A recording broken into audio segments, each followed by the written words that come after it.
Merendam permukiman warga di Kelurahan Sinyonyoy, Kabupaten Mamuju, Sulawesi Barat sejak 2 hari terakhir membuat sebuah tambak meluap hingga menyebabkan ribuan ekor ikan berserakan di area rumah warga. Hal tersebut langsung dimanfaatkan warga sekitar untuk segera menangkap ikan yang lepas tersebut.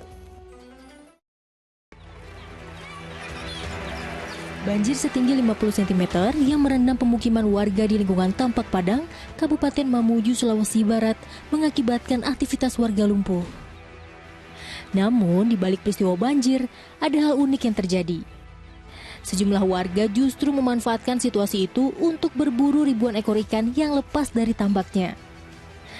Dengan memanfaatkan alat seadanya, warga pun dengan mudah menangkap ikan yang terbawa arus banjir tersebut. Jam 8 masuk nih, jam 8. Memang hujan deras ya Pak? Iya, jam 2. Jam 2 mulai. Hujan deras memangnya Pak? Iya, pelongsong memang keras. Air masuk di rumah juga Pak? Ya, jam 8 masuk nih. Masuk air ya? Selain dipicu hujan deras, banjir juga terjadi karena sungai yang ada di sana tak mampu lagi menampung volume air yang makin meningkat. Sejumlah warga yang rumahnya terendam banjir hanya bisa pasrah di dalam rumah sambil berharap banjir segera surut. Edi Junaidi melaporkan dari Mamuju, Sulawesi Barat.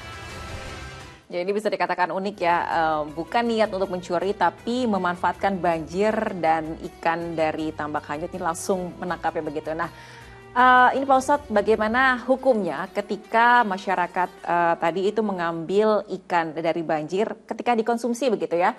Nantinya akan halal atau seperti apa Pak Ustadz hukumnya? Ya Mbak Wanda, kepemilikan ada dua. Yang pertama adalah kepemilikan publik dan yang kedua adalah kepemilikan personal. Kalau memang ikan itu berada di tambak dan ada pemiliknya secara individu, maka siapapun tidak boleh mengambil. Tapi kalau itu dari sungai, dari laut yang tidak ada yang memiliki, maksudnya adalah kepemilikan bersama, maka siapapun boleh mendapat. Asalkan tadi memang ikannya datang ke rumah kita. Ini ada sebuah hadis dahulu di masa Nabi SAW, yaitu jika kita bertetangga, maka bisa jadi ada pohon yang kemudian sampai ke halaman kita. Maka dikatakan oleh Nabi itu boleh pemilik rumah mengambil karena dia sudah berada di halaman kita. Misalnya agak sedikit condong ke rumah kita. Itu dibolehkan. Tetapi ada sifat yang sangat mulia namanya waro.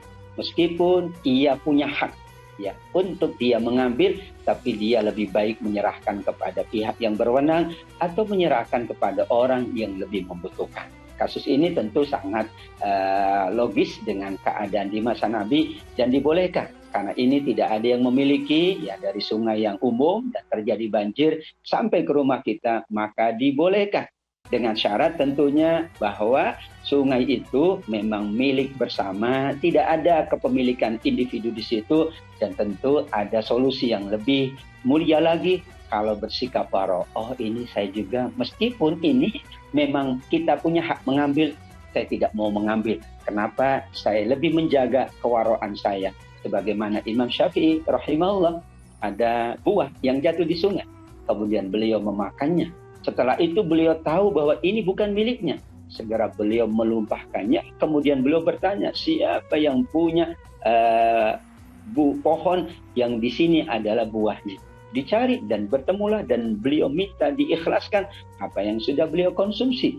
Itu adalah sifat namanya waro. Tidak mau apa yang bukan miliknya dia makan karena akibatnya akan sangat besar. Namun dalam kasus ini kita punya dua solusi. Yang pertama silakan karena ini adalah hak. Yang kedua kalau memang punya sikap waro yang sangat baik, tentu kita memilih untuk tidak mengambil dan kita menyerahkan kepada pihak yang berwenang atau mereka yang lebih membutuhkan daripada kita.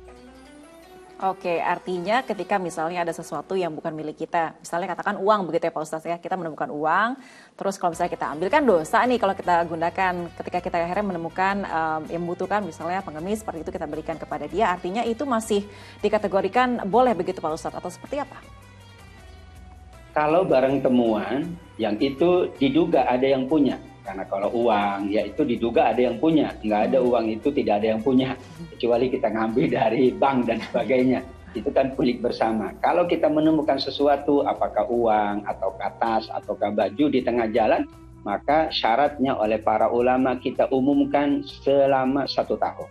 Kalau tidak ada yang mengaku, barulah kita boleh memiliki atau diserahkan kepada pihak yang berwajib. Karena nanti masyarakat akan datang, misalnya dia ketinggalan sesuatu, dan tentu dia akan bertanya kepada orang yang bertanggung jawab. Dan kemudian ketika ditemukan, maka itu menjadi miliknya. Dalam kasus ini tentu berbeda, karena ini adalah keadaan musibah, tidak ada yang memaksakan itu, dan semuanya juga tidak ada yang mengklaim ini milik saya.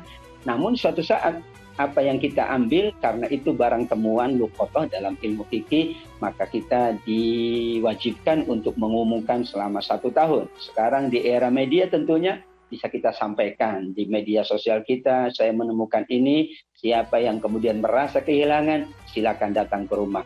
Kalau kita sulit untuk bertanggung jawab, menjaga amanah, kita serahkan kepada pihak yang berwajib. Selama itu adalah bukan milik kita, maka tidak boleh kita menggunakan, apalagi kita memakannya karena khawatir menjadi qit'atun minan nar, kata Nabi, menjadi potongan-potongan dari neraka Allah. Na'udzubillahi min dzalik.